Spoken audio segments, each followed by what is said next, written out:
We're talking with Dr. Darrell Bock, we're talking with Dr. Daniel B. Wallace, and we're just having a fascinating conversation about the historical information that has come down to us that is solid, the roots of Christianity, which are being attacked by every which way in the media today, undermined in terms of they're saying we have to have an alternative Christianity to the ones that you folks have grown up with.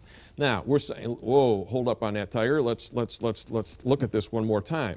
And we started with the fact you got Jesus, he picked out 12 apostles, then he died, and then we think he rose from the dead. We're going to talk about that, but the fact is at least he died, and the fact is then 50 days later, these apostles, it's incredible to believe that anybody would suggest that they forgot everything that Jesus had taught them over 3 years and had forgotten all about his miracles.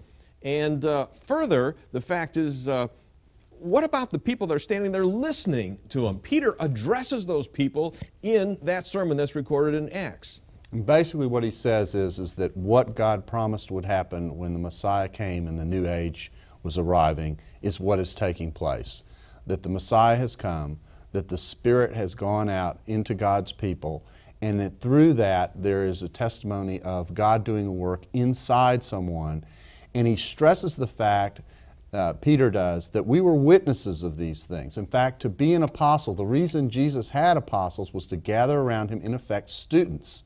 Students who would learn, sit at his feet and learn what he was teaching, and then take out the message to different parts, what ended up being the world, with the hope of what that message represented, and that is that God is in the business of restoring broken relationships with people. All right, Dan, 3,000 Jews convert to the message, okay?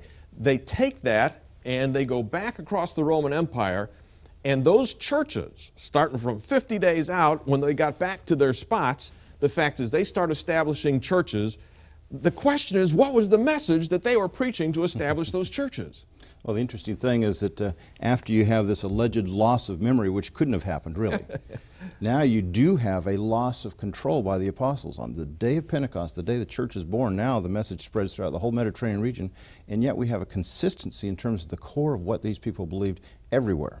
And so years later, Paul can write to the Romans, to the Thessalonians, the gospel is spread out from you to the whole world, this kind of thing. And what that basic message was simply that Jesus Christ died on a Roman cross and was raised from the dead, and he is the one who brings us to God by forgiving our sins.